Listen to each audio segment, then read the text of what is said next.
just a note to say that we recorded this before the announcement of a general election. So we may make some incorrect predictions later in the episode. But yeah, hope you enjoy.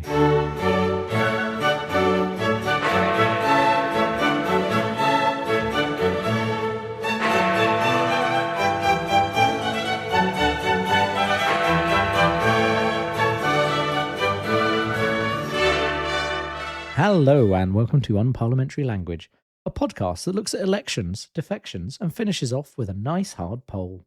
And how are you, Rob? Yeah, no, I'm very good, thank you. How are you? Yeah, not bad. It's been enjoying my birthday, actually, which was today. Oh, yeah, happy birthday. Thank you. Say that now. We've just waffled for 15 minutes and you haven't said that. Well, happy birthday. Happy 25th birthday, is it? Yeah, let's say that. Yeah. Congratulations. Yeah, definitely. Back on your good side. Yeah, no. I had a lot of cake. So we bought a cake at Costco, which is too large. But yes, no, it's been a good birthday weekend. The weather has held. It's been threatening thunderstorms all weekend, but the weather's held, so it's been actually very pleasant. I went to the pub last night, that kind of thing.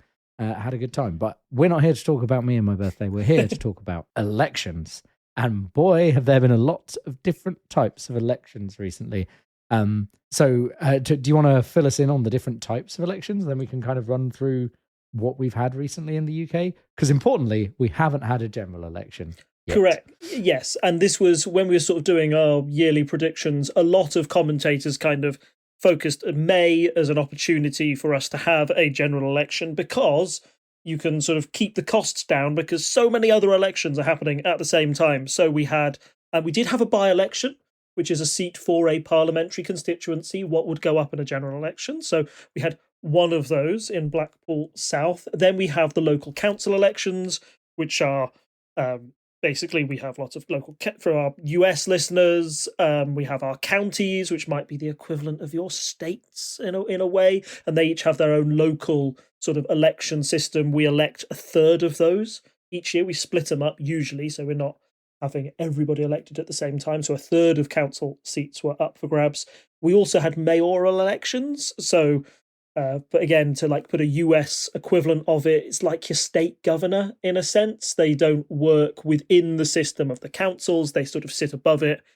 Sometimes they have powers that supersede the council. Sometimes they have powers that sort of work in tandem with them. But anyway, they are big figurehead positions and they are allowed to sort of oversee different elements of spending, local spending that the government assigns to them. And finally, we've got police and crime commissioners, which would be a bit like, I believe, in America, you kind of elect not sheriffs, but they have, like, you can elect judiciaries or members of the judiciary as part of elections as well. We have those as well. I will not be focusing on these as much because the turnout tends to be very, very low indeed, and they have definitely fallen down in importance of how significant they are. I think the only election I had in my area, for example, was for police and crime commissioner, and I didn't have a single leaflet through your door. So it wasn't like my local party was pushing that terrible amount. So yeah, we've got four main types of election, all with different outcomes for the major parties, and I think it's really interesting to compare and contrast because there are a lot of different fortunes for the different parties we can see through the night. Like you say, each one has a different kind of level of relevance, but I think it was kind of an interesting picture because we went in with an expectation of it being a bad night for the Tories. And I guess when we get to the end, we'll talk about our overall picture. So let's start off with the by-elections. There was one by-election, am I correct? Yes. So I guess this is your kind of standard story we're getting at the moment where a Conservative did something wrong and had to step down. So now we have to have a by-election. So do you want to fill us in on that, Rob? Yeah, so a little bit of history. So this constituency in Blackpool South was Labour from 1997, Tony Blair's big win, until 2019, where with Boris Johnson taking a lot of seats out of the Red Wall and taking back traditional Labour seats, he was able to get this one as well, and Conservative MP Scott Benton was elected to represent that area. Now, he's been caught up in a bit of a lobbying scandal, which essentially means that he used his position as an MP to maybe lobby his own certain interests or companies' interests above and beyond what he should have done. And after an investigation into his conduct, he was suspended as an MP. Now, the way that suspensions and work within the UK is if you are suspended as an MP, there's then a recall petition where members of your constituency, if at least 10% of your constituents say, we want to have a by-election to re-elect our MP to make sure we get this person who's suspended out, then they have a by-election. It looked as if that petition amount was going to be far exceeded.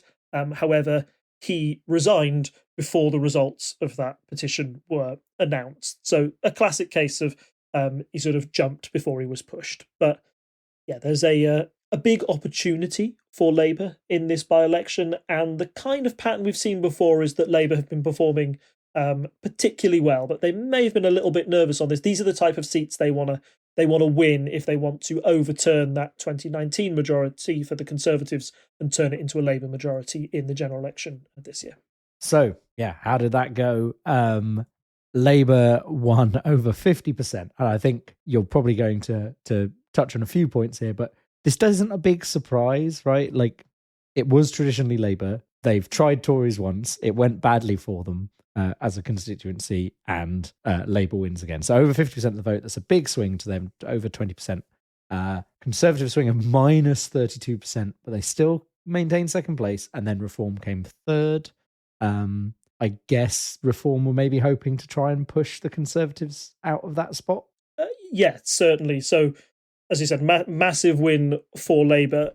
What they really want to do is they want to convert Conservative voters into Labour voters, because the pure parliamentary maths of it means that if you convert somebody, it's worth kind of like 2 votes rather than 1, because not only are you adding to your own total, you're taking away from your opponents. Now, I know it isn't a 2-course race, but in a first-past-the-post system, taking away from your opponent and converting them is way more powerful than the sort of, I'm going to say, the Jeremy Corbyn tactic of, ignoring the Conservatives and saying, we don't appeal to you at all, we're just going to recruit more people from the left and go even harder.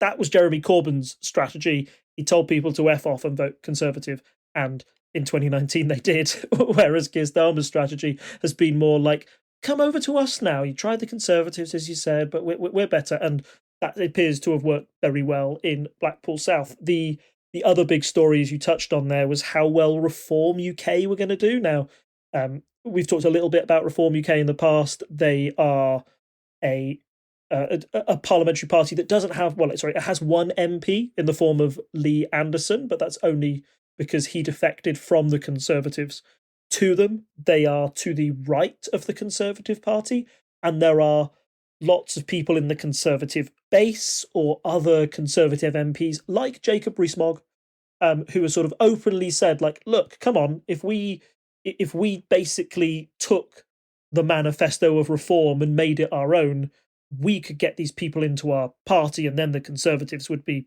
great again, and then we could be more powerful. On the Reform side, Richard Tice, their leader, he's been quite open and quite apparent that he's not interested in an alliance with the Conservatives.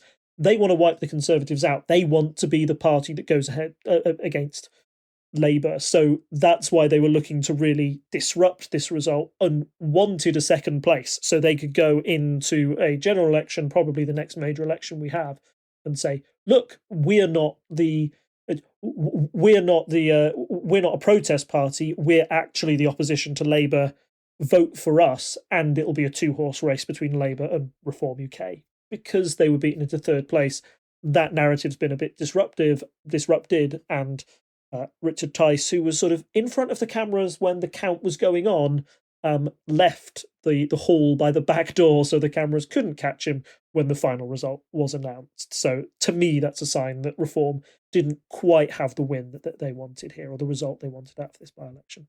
A win for Labour is a win for Labour, I guess, is like going to be the overarching... I don't want to spoil this for you guys, but I think that's the overarching story we're going to have tonight, with some interesting bits on the side. So I guess let's move into the more... that was just like, by-elections are important, but there was only the one this time, and I feel like the story is quite easy to predict because we've had a few of them, and we either have these red wall seats that go back to being red, or we have these Tory Lib Dem marginals that tend to flip to the Lib Dems. So local elections, it's a more interesting picture. We had quite a lot of these up for grabs. I think you said it was a third, roughly, of the country. And then, like, I was voting in a local election here. There were several councils that I kind of saw more in-depth updates for because I know people who live in those areas. Pardon me. And yeah, a lot of seats up for grabs. To kind of set some expectations, like we're going into this, we're expecting it to be good for Labour. This was previously one where the Conservatives did particularly well against Jeremy Corbyn, so we're comparing with. So we're expecting a general swing to Labour anyway, even if the Conservatives aren't doing badly nationally. And it's also the kind of election where you do get your more interesting votes for other parties out there. So not only do you get a lot of Lib Dems in these kind of elections, you might see some Greens. You're going to see a load of random independents that you don't necessarily know the story of unless you live locally. There's a lot of room for this to be. It's not just that the Tories might lose votes to Labour. It's just that there could just be a general bleed of their vote to various other parties. And yeah, it's the kind of election where Reform might get a councillor or two. It's more possible than getting an MP overall. So yeah. Let's go through the results. Labour wins. Not a surprise. They won over 186 seats. They gained control of 8 more councils. Lib Dems in second place. That was an interesting one to watch because I think early on, your wife sent a screenshot through of like, oh, look at this, the Lib Dems are ahead of the Tories. And then while it did flip back a few times during the count, by the end, Lib Dems were still in second. So that's, as I say, a very bad night for the Tories there because they're losing a lot of their votes to Lib Dems, I think. So yeah, they had 104 council seats, 2 more councils going Lib Dem. Here, where I live, we completely got rid of all of our Tory councillors, so they're just gone. And it was already a Lib Dem area, but now it's just fully Lib Dem, and I think 2 independents in seats that weren't up for grabs. And then the Tories lost 474 seats, and I think. What was the number they set as their bad number? Was it 450 or was it 500?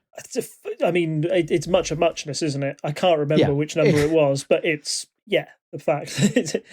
Neither of those numbers are good, and they ended up squarely in the middle of that with 474 councillors in the end. Yeah. And then they also lost control of 10 councils, which is the 8 that went to Labour and the 2 to the Lib Dems. So yeah, it's not a big surprise there.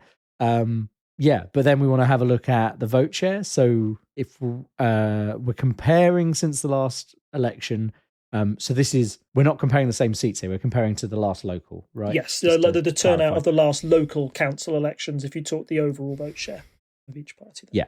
So Labour got 35%, Conservatives 25%, Lib Dems 17%. So yeah, that's actually technically a swing of -1 for Labour here, but I think you also have this effect of the Tory vote being spread out more amongst these kind of like independents and stuff. There's some stuff going on with like Gaza and stuff that I'm sure we'll touch on when we get to the mayoral stuff. So there's definitely some stuff on issues on the side that are pulling away votes from all major parties, which may explain a bit of that small swing away from Labour. I don't think it's really a cause of concern for Labour either. But as you've put, there's what were the Tories saying about this? Well, yeah, like it's worth. You've gone through the results there, and we've gone through like a by-election and a local election, both of which happened on the same night, and both of which like conservative spin doctors will try and spin in very different ways. So going back to the by-election for a second, awful result for the Conservatives, -20%, but their excuse is that they will turn out. It's like, the turnout's pretty low. People just vote on local issues in by-election. This disgraced MP, it always makes it super hard.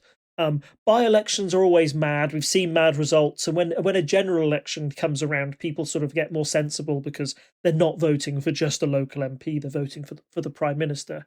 And most importantly of all, we always get these results mid-term. Okay, which, because people like to hit the incumbent party. But when they remember that the future of the country is on the line, people will come back and vote Conservative. Now, a lot of these I think you can dismiss and what's the name of the BBC political election man? Curtis, isn't it? I can't remember. Sir John Curtis. Thank you. Sir John Curtis kind of said to a Conservative spin doctor's face, if I had £1 for every time you laid out those excuses, I'd be a very rich man.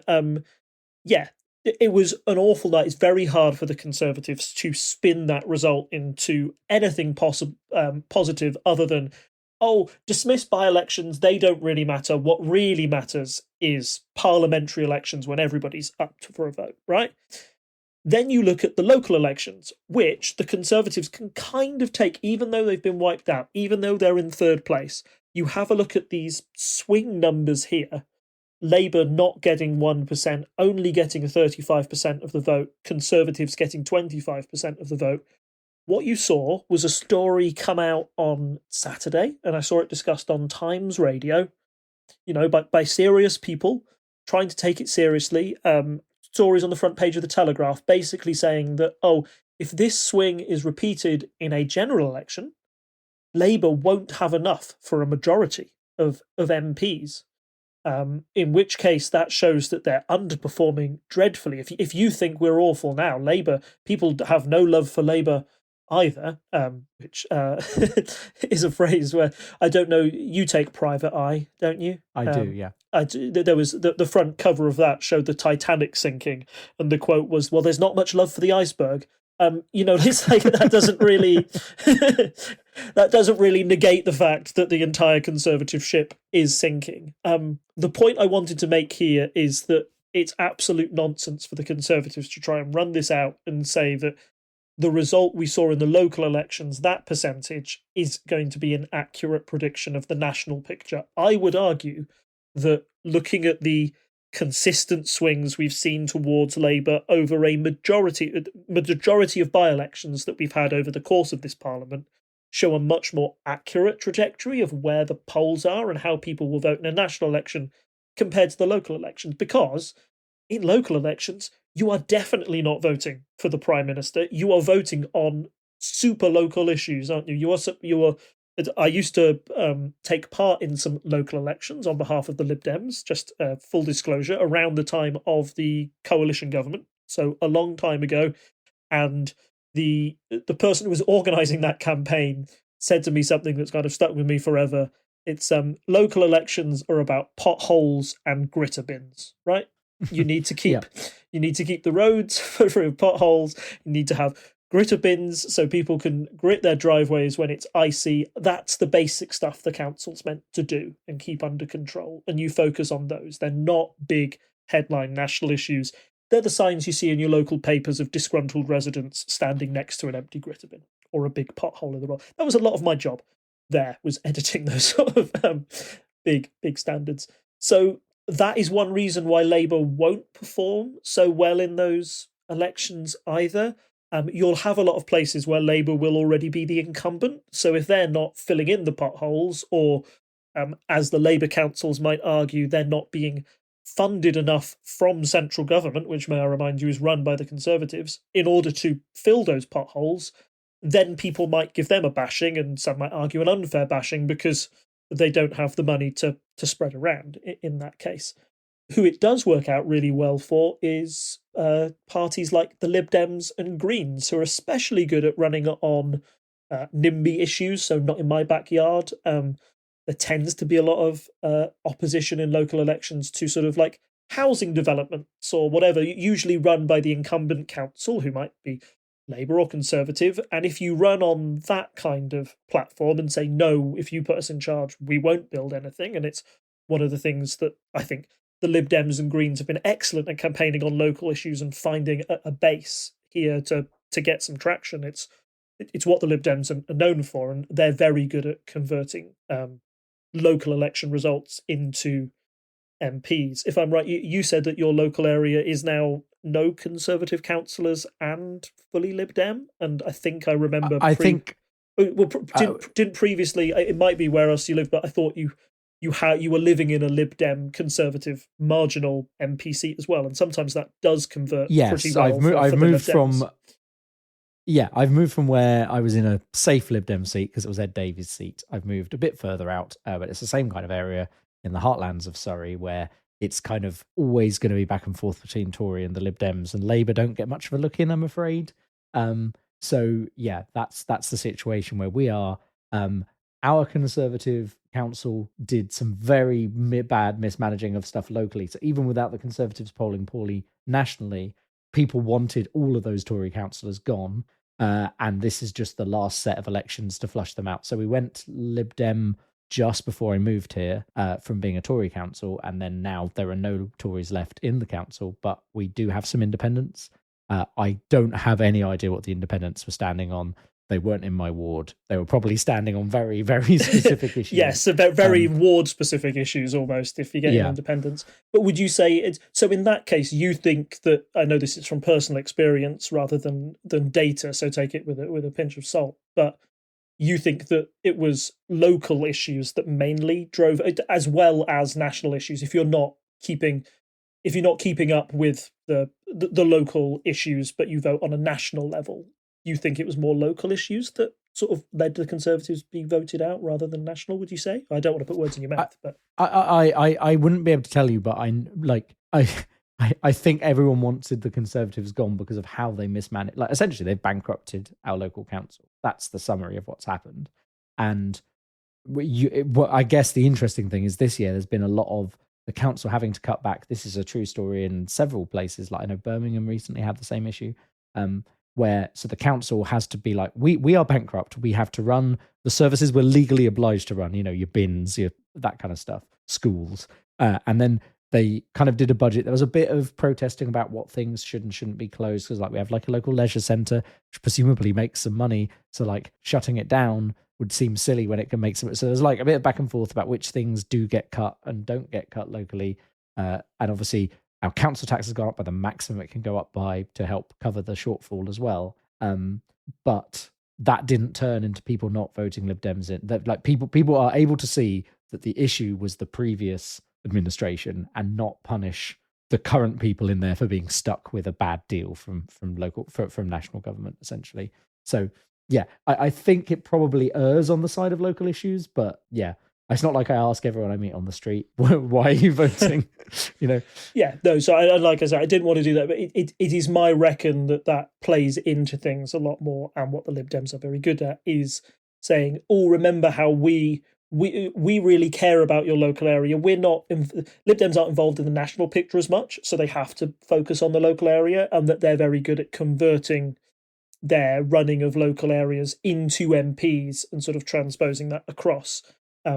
The other thing that they sort of pick up on is the turnout in local elections, and particularly council elections, is lower than a general election, because it tends to require that your average voter have a higher level of engagement in local politics. Like the average person, if you think about turnout in a general election, sometimes barely scrapes 50%, 60%. I can't remember. It sort of wavers about that mark. Council elections can be closer to 40 to 30%. Like it's 20% for like 25% for police and crime commissioner. So that's a lot of people dropping out of your voter pool, and the ones that turn up have to be highly engaged and care.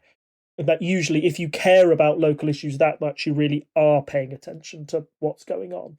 And you're probably not, you already know about the national picture, but you're also concerned that the potholes aren't getting filled in on the high street. So that's why you're voting your councillor. Or you think about Conservative mismanagement or whatever of your.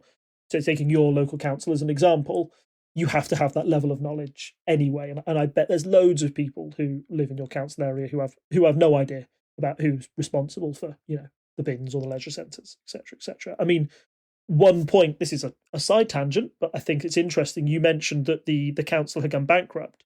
That was something that a lot of Conservatives were using against Labour-run council. Birmingham Council, you mentioned, had gone bankrupt. And I know that one thing they were saying, particularly in the mayoral election, because we'll come to that later, and that was a big one, but within Birmingham, the Conservatives sort of say, this is a Labour-run council. Look at how poorly it's managed. It's gone bankrupt. That shows that Labour can't manage its finances. Do you know which one big issue local councils are responsible for funding at the moment? Sorry, is it community care? Yes, social care. There's social care. Yeah, that's I knew there was a term for it, because there was a big line in the budget for that when you get your council tax bill for, which is not in front of me, it's actually downstairs because I had to prove I live where I live recently. But my council tax bill, I'm not in one of those councils where I have to pay a parish charge. But yeah, it's kind of like it's your standard council charge, which has gone up the maximum. I don't think they were allowed to increase the social care charge by 10%, which is the maximum. They only could increase it by like 2% or something. And then there's a policing charge as well, I think, are the three big ones I remember on my council tax. But if you think about how much like the social care demands have gone up demographically, we're in a more aging population, people are living longer. The social care demands when these things were set up 50 years ago were probably taking up far less of the council's budget than they are now. It seems to be something that if the government puts a freeze on your budget for the next 5 years, but social care budget goes up by 10-20% and it's already huge, what it is, that's going to bankrupt your council no matter what, which is why I think that in some cases Conservatives coming along and saying Labour bankrupted the council, that's disingenuous to an extent, particularly in Birmingham. That specific issue, and also there's central government funding, right, which is controlled by the Conservatives, and they are holding some of that back intentionally. Yes, because it makes the Labour look bad. Correct. They can. There's that sort of political agreements. We'll come on to mayoral ones later, but in some cases, the Conservatives have been very strong about local mayors because they've given local mayors more power and the money to do stuff. And they've done that by taking money away from the councils, which makes the mayors look very good and maybe makes you want to vote for a Conservative mayor who did all this flashy stuff with some cash. Whereas the council did nothing, but that's just because they've stolen or like the money has been reappropriated to the mayor rather than the council. So lots of complex issues here. The main point I'm trying to make is like local issues mean that the vote is sort of split up. People see it as far less of a two-horse race between Labour and the Conservatives, and I think people are far more likely to lend their votes to parties like the Lib Dems, like the Greens, like an independent, for example, if you're going on really specific ward-focused issues. And that makes it super tough. I think that makes it really disingenuous for any serious pollster to look at the swing of these happen and try and extrapolate it to a general election. I know they were happening across the country, so there is a temptation to do that. But I think that's the reason I think it's wrong, because the mindset of the voter who's voting in local council elections is so different. So yeah, a good night for Labour. I think Labour will look at that and say, yeah, we did what we were meant to do. The Conservatives will be particularly disappointed that they didn't even like hold a council. You want to hold a significant council, or maybe say, look, we're winning here. We managed to fight off the Labour here on this very specific issue. But off the top of my head, I couldn't remember any big wins for the Conservatives on this front tonight. Yeah, I think not great for them overall, as we're going to be the theme, guys. So up next, mayoral elections. So London, that's the big one. I guess we will touch on that specifically, maybe a bit lower down. I'm no longer in London, so I can only kind of give you some vibes because I know people up in London. And then we had 9 other mayoral elections, 3 of which were created for this set of local elections, or they were created this year. And the rest were, 4 of them were held by Labour, 2 by the Conservatives. So we had kind of a feeling going into this. We expected Labour to do well in certain places, but there was an expectation that maybe it was Andy Street would hold on to his. So he is a Conservative, and he's generally well regarded in the local area. He's done good things there. So people thought he would probably hold on to his seat for that reason. And fun fact that I didn't know until I found it out, he's the partner of Michael Fabricant. It was just a thing I found out on Wikipedia, and I was like, I didn't know any of. I think I knew Andy Street was gay actually, but I didn't realize Michael Fabricant was. Apparently, everyone thought that was really obvious, and I missed it. But I also didn't realize that those 2 people were packed, because they don't like Michael Fabricant. He's a bit one of those weird out on the fringe Tories, and Andy Street seems quite sensible. So it didn't seem. It's not something that would have immediately jumped out to me. But yeah, there you go. For the uninitiated, Michael Fabricant is the person who looks like a pound shop Boris Johnson and has all the policies of Boris Johnson. He has the weird hair and everything. So yeah. Yeah, seems like an odd match, but I hope they're happy. Exactly. An aside I can probably cut, but I'm always confused by any LGBT person being Conservative, but whatever. carry on. Right. So yeah. How did this go? Overall, Labour did pretty well, I would say. They won all the new ones, which I'm not sure that was a surprise. I think that was probably roughly what we were expecting. But the big one is that they did beat Andy Street. I think that was kind of the big story. But then you also have a point about Tees Valley, I think you want to bring up. Yes. So the main two battlegrounds, I think, were always going to be West Midlands and in Tees Valley. Those are the two Conservative defences. We touched on Andy Street before.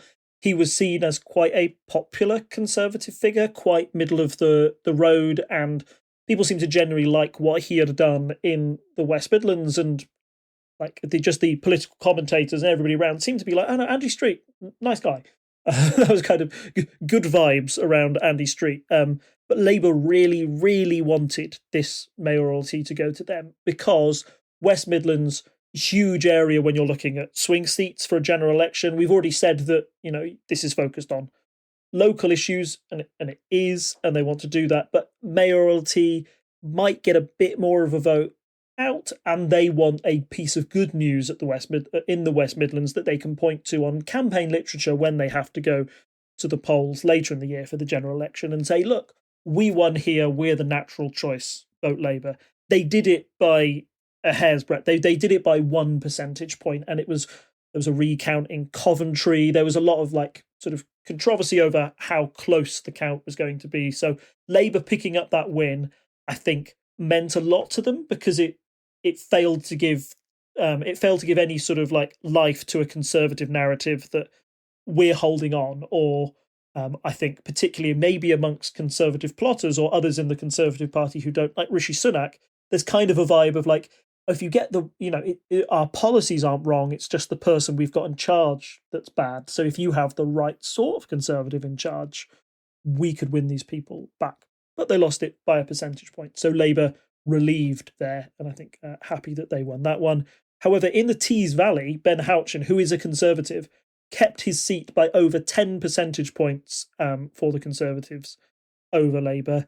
And this was the one place that Rishi Sunak went for a photo opportunity, kind of tried to shake Ben Houchen's hand, and it was fine. But there's there's a big asterisk next to this. It's yeah, the Conservatives did win, but personally, I think that's despite despite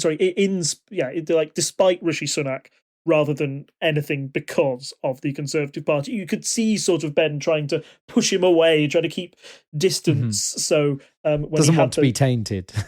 Doesn't want to be tainted. Wants to have that photo that he can take with all those councillors or people behind him, and then sort of crop Rishi Sunak out of there. It makes an easy crop job for election literature at a later date. And if you look closer at the result, particularly, you can kind of see this as a seat that was going to be a huge uphill battle for Labour to win ever. He had a huge majority. He had 70% of the vote last time this seat was up for grabs. So that's a massive majority to try and overturn. In the end, he lost 20%. So there was a 20% swing towards Labour, which is excellent. Would have won them any seat. There was only about a 10% swing for Andy Street in the end, and that was enough for Andy Street to lose his one. 20%, because he'd won so much in the past, that was enough for Ben Houchen to keep his mayoralty. So yeah, he could afford to lose way more voters. Secondly, the type of campaign he ran was one where it was on his name only rather than the fact that he was a Conservative. Many people pointed out that his election literature failed to have the Conservative Party logo on there. He was endorsed by an ex-Prime Minister, but in this case it was Boris Johnson, and I sort of saw a TikTok or something, like an Instagram clip of Boris Johnson talking to people in Tees Valley and saying why they should vote for Ben. The reason why he said they should vote for them was because he'd done a massive project that brought lots of green jobs to the area. Now, correct me if I'm wrong, but the green agenda isn't high on Rishi Sunak's list. If anything, the right of his party are pressing that he gets rid of that agenda and sort of goes to a more environmentalist woke, we don't like ULEZ, we're going to go for a more traditional energy security plan. So to see Ben Houchen winning on more of a kind of more of the centre ground Johnson-esque policies. I know Johnson was quite right when he was in government, but he did have a few sort of centre-right policies that he also lent on to try and get some popularity. to see Ben win with those type of reasons shows that, yeah, this was a victory for Ben Houchen, but not necessarily the Conservative Party. So, one photo opportunity for Rishi Sunak to go to, because if they hadn't won there, I don't think you would have seen Rishi Sunak anywhere at all locally talking to anyone. Yeah, and kind of, I think there was a bit of talk at the time about like, oh, well, if he loses this really badly, well, will he be forced to call the general election earlier? Will there be like a vote of no confidence? All these kind of things. I think realistically, we're stuck with Sunak until the general election because it would be ridiculous for them to try and put us through another Conservative election campaign internally before a general election. It probably wouldn't go well for them because everyone would be fed up. But yeah, I feel like maybe a bit of a glimmer of hope, even if he couldn't get the photo op he wanted. For him, so that he could at least say, well, it wasn't all bad. Let's carry on until the general election at time as yet undisclosed, probably November. So yeah. And like we said, it's focusing on local issues, basically being like, hey, I do the local thing, which is kind of what we expected for Andy Street as well. Didn't work out for Andy Street, but same idea, really, in broad terms. So London, big place, has a mayor. Well, we discussed this a bit, I think, in the run-up. I know we've discussed it privately. I think we have talked about it a bit on the episode. So we've previously talked about there was the by-election that was a surprise win for the Conservatives due to the ULEZ scheme. So that's the ultra-low emission zone. Basically means cars that are about 20 years or older and basically big things like minibuses, etc., get charged for any day they go within quite a large swathe of London. It's not like it doesn't go right up to the edge. It doesn't go up to the M25, but it does cover a large section of Greater London inside. It's basically all of the actual London boroughs, with some exceptions. Like there's a road in Surbiton where it's a half and half, so that road is allowed, but if you turn down the high street, you get fined. And it's just you get charged whatever happens. It's not like congestion charging where it's like a prepaid thing. It's just like you get charged. And I think it also doesn't have any days that it's not in operation, but I may be wrong on that. He was going for his third term, which is interesting. We haven't had a mayor last for 3 terms in London before since it was created, I don't think. Ken Livingstone was there for 2, wasn't he, as well? Yeah, that's correct. Yeah, once as an independent, once later. So yeah. Yeah, that was it. And then we also had Boris Johnson famously for 2. And then there were some polls saying that he was a bit unpopular. I'm always a bit dubious of these. Half of Londoners dissatisfied with his performance, which still implies half of them like him, which in an election may not be that big of a problem. But I think there are some things where he said, I'm going to do this, and it hasn't necessarily come to pass. But there's lots of stuff that happens with any politician. There's people always overpromise whatever they do. So, but the thing that matters in a vote is not what you've achieved, but what people think. So, yeah, I think the thing to note is that in the middle of that, they're still saying that the Conservative candidate was still expected half the votes he was expected at that time. So while that's quite an interesting article you've linked, yeah, I'm not sure it necessarily means much in the grand scheme of things. And as it turns out, what happened, Rob? Yeah, so Sadiq Khan ended up winning convincingly over the Conservative candidate, Susan Hall, increasing his majority that he had back in 2020, 2021. I'm trying to remember when the last one was. But yeah, it was during COVID, wasn't it? Yeah, I voted in that one. That was back when I lived there. So yeah, I should know, but not off the top of my head. So I think, as you pointed out, that there were a couple of, for me, those factors that you laid out made it a bit more of an uphill struggle for Khan than you would have expected. I think people predicted an easy win, but it wasn't going to be easy. He had to overcome ULEZ, that sort of, there's usually an incumbency advantage, but we're seeing a lot in elections over the world at the moment that people think things are a bit messed up and they are giving incumbents, people in charge, a beating to improve on your previous result. Feels like an endorsement for what you're doing, and I'm not sure that is reflected widely. That poll there would suggest that Khan isn't necessarily personally very popular within London. He doesn't have the same personal popularity as Boris Johnson did as his time in charge as Conservative Mayor of London. I think that's fair to say. He's not a very charismatic politician. So for him to get this result is outstanding, and Labour will be very, very pleased.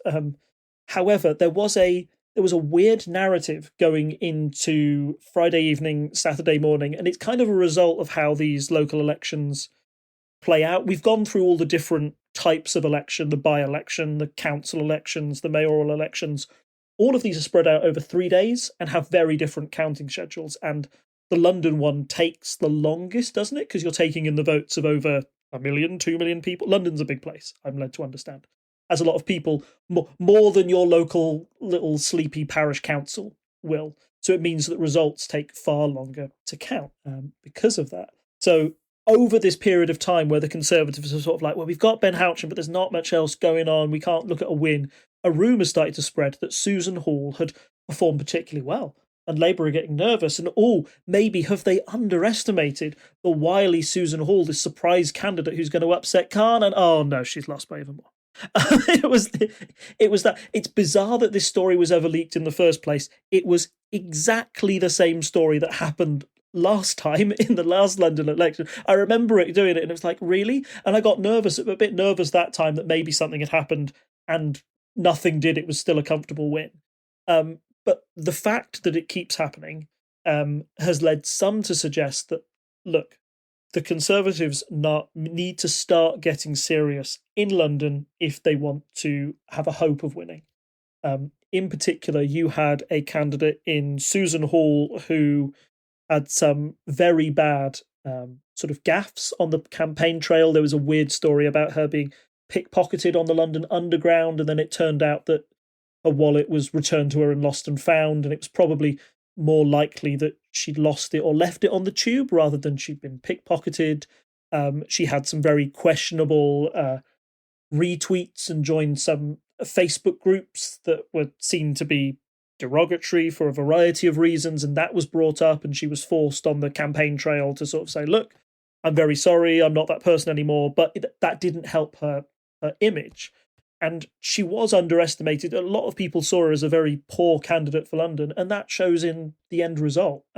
She was kind of, I don't know who this is more cruel to, but she had a kind of Liz Truss vibe about her. Yes, I get that feel. Yeah. Like that's supreme inner confidence, but overconfidence in what, like I don't know what you're having, but maybe I could have it. I wish I could have the confidence of a Liz Truss, of a Conservative politician, because it's bizarre. But anyway, that's so. I think her campaign was particularly poor, and there is a good thing to say that the Conservatives need to stop thinking about London as a Labour city. Right? I think a lot of the Conservative HQ has dismissed London as a winnable place because they've put up and as a result have put up bad candidates, or high quality candidates don't want to take the risk because they're worried about a drubbing.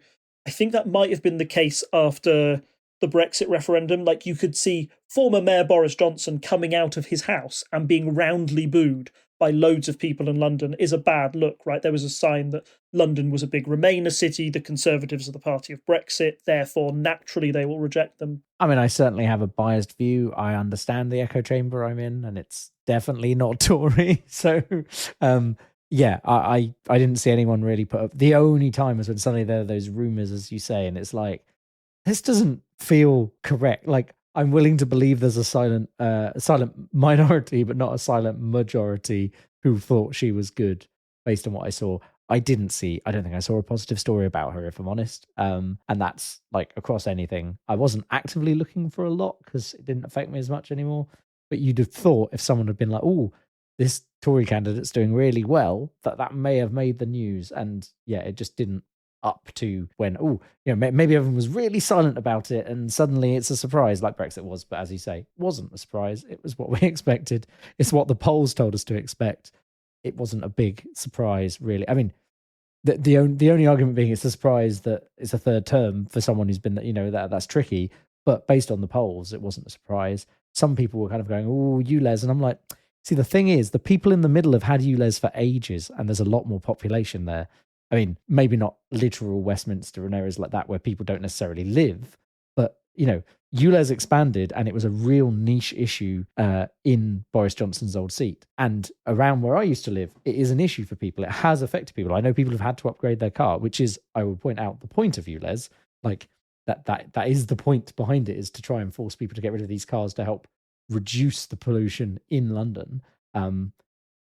Obviously, if you have to suddenly buy a car you weren't expecting to have to buy, I can understand why people would complain about it. I'm not saying those people are unjustified, but I think the number of people who were negatively affected by ULEZ was quite small in general terms. Like, a lot of people in those areas don't necessarily own a car.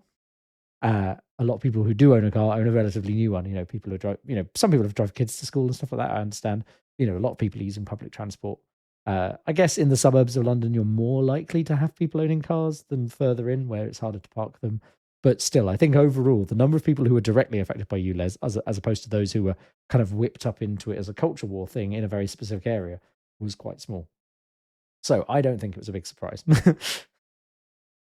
Yeah, no, same here, and I agree. That's what I've heard other commentators say. Essentially, that once ULEZ, when that Boris Johnson by-election was in place, because it was in Boris Johnson's ex-constituency, sort of like hadn't come in or was right on the fringes of coming in, and when you're unsure and you've got a narrative being pushed that it's you're suddenly going to have to pay way more for your car, people get worried and vote against it. But when it comes in place and people realise that the majority weren't affected, like, oh, okay, that policy's come in, but it doesn't affect me. Fine, shrug, move on. Obviously, those who are affected big time, they will rightly have something to complain about. But if it's only affecting 2% of people, 5% of people, whatever the number is, who have the old cars, then that's still 95% of people who will shrug and move on with their day. So, yeah, very interesting for Khan to win that. Again, the London mayor is kind of like, of all the mayoralties, that's the one everybody looks at. It's got the largest catchment area. It's got all the big numbers. So it's one that, had Labour lost, there would be some warning lights flashing on the dashboard for Keir Starmer, like, oh no, what are we getting wrong here? That would have been a big story and a big shock. But the fact it went as expected means that Labour can relax. I don't think the Conservatives were surprised by the result, but certainly the fact that they lost by even more means they've got nothing to point to. The fact that you can't make up ground on a leader who's in his third term in a place where I think a lot of the factors were stacked against him means the Conservatives are in more trouble than they thought they were, in London in particular. And yeah, I think that's a good summary. So did we really want to touch on any of the police and crime commissioners? I don't think I have anything to say, if I'm honest. No, I think, let me just see if I can grab the... I would say overall, it might not surprise people to find out they tend more conservative, and their catchment areas are really wide, so they often get a lot of... You'll notice, so around us, we have one for all of Surrey, right? So even though there are definitely Lib Dem and Labour areas within Surrey, the vast majority of Surrey being a countryside area has Tory voters. So, and I think there's probably a tendency for people to vote a bit more Tory on police and crime commissioners, unless there's a specific issue that's come up, I guess. But I don't know enough about it. I just noticed the trend that they were the ones that tended to be more Tory than anything else. So I think the trend is, I'm having a look at the results of the ones that were up for grabs. Only 4 had an incumbent Labour police and crime commissioner, and Labour gained 10 of those positions from the Conservatives when elected. So Labour went up from having 4 police and crime commissioners to 14 at the end of the night, and the Conservatives were unable to... Okay, so it's still positive for Labour, yeah. Yeah, the Conservatives took none away from Labour as well, which suggests that, again, that's where the swing there, or the general trend, is still that the Conservatives have to either defend or lose their seats to Labour. Labour aren't losing ground to the Conservatives. Okay. Yeah, okay. Do we want to quickly spin through our polls? Yeah, let's do I know that. we've just had a big poll, but as we say, this not over until we have a general election, and then, we need to start looking at the next one. So looking at the overall national voting intention, it's been pretty stable. This is stable almost back to kind of February. There's been up and downs. Reform has kind of dipped down again a tiny bit, but Labour's on 44%, Conservatives on 23%. So it's an over 20% lead for Labour. Reform on 12%, Lib Dem's on 10%, Greens 6%, S&P, etc. in their usual positions, not really moved. S&P, I think, S&P, at one point they had 3%, now they're down to 2%. But again, on the nationals across the whole UK, it kind of averages out. We think the S&P may do worse in the general election because of things they've got going on at the moment. But yeah, it's not a particularly different picture. I think the only thing here that might be interesting is the general election predictor we've looked at before, because the last time we spoke was before some of the slightly weightier polls had come out, I think. So I think last time we looked, there was a 99% chance of Labour being the biggest party based on the polls. Well, now it's 100%. So that's the change there. It's just finally moved over into there seems to be no chance of the Conservatives winning, which doesn't particularly surprise. Predicted seats for Conservatives 85, which is not many, and predicted 472 for Labour. So majority of 294, it says, because Lib Dems are predicted to get 50, which is kind of where they were 10 years ago or so, just about before the coalition. And then Green on 2, so that would be an increase for them of 1. And also S&P is expected to drop down to 19. So as I say, this poll does include percentages, but I think we've said before it may skew a bit weird in Scotland. But I do think, based on what we're seeing out of Scotland, that the SNP may lose quite a few seats this time around. There's a lot of people annoyed with them. Yeah, those polls are pretty standard. What we've been seeing, the points that I would make is a lot of polls are now putting Rishi Sunak at Liz Truss levels of bad. Right? I don't know. Let's see if we can. It's over 1 year, so you can see if you take it back to 2 years, you can see the Liz Truss dip, where she went down to 22%. And then there's a Rishi bounce of where they go up to about 27%, and then they're way up at 29% April last year. So yeah, that's just over a year ago. And since then, their lead has just dropped and dropped and dropped and dropped and dropped to a hovering around this 23, 22% mark. So all of the damage Liz Truss did to the Conservative poll rating, and that Rishi Sunak was able to temper for a little bit, completely gone, which is why people are getting nervy and saying, oh my goodness, maybe we need a new leader. Now, I don't think a new leader might bump their polls 5%, but it ain't going to bump them up to 40%. That's the big problem they've got. Secondly, all those pollsters who were saying that on the vote so Conservatives were trying a lot of spin tactics during this election cycle. And sorry if I go on about this, but it's one of my big bugbears. And it's kind of fascinating from my point of view. Usually if you're heading into a general election, you have a clear message and attack plan. Boris Johnson, Brexit means Brexit, oven ready Brexit deal, vote for me and I will get Brexit done, right? And that messaging was pretty clear all the time that he was in Parliament up to that 2019 election. That was the one thing that you knew him for. Rishi Sunak has kind of gone from, the plan is working, stick with the plan, don't change horses now, because the plan is just give me a little bit more time and the plan will work. People clearly aren't giving him enough time with these local elections. That poll came out that people looked at those election results and said, oh, Labour won't win a majority with only 35%. That was spun into a Conservative attack line that said, there is a possibility of a Labour SNP hung Parliament. You don't want that, do you? Vote Conservative, which is essentially how the Conservatives won a majority back in 2015 with Cameron. So they were trying one of the old greatest hits. That got dismissed pretty well. Nobody believed that. So now the Conservatives are back on, and I don't know if you saw a bit of, I'll touch briefly, probably I'll look in more depth next time, because since the elections, both the Conservatives and Labour have laid out more of a plan for their general elections, or have given us little snippets of where they might be. Now, what the Conservatives are doing are kind of saying, the world's a scary place, right? Look at how scary it is. And we're being scary. And are you scared yet? You shouldn't vote for Labour because you don't want to not vote for something change when things are scary. Keep with us, who you trust, who you know will get the job done, who are on your side.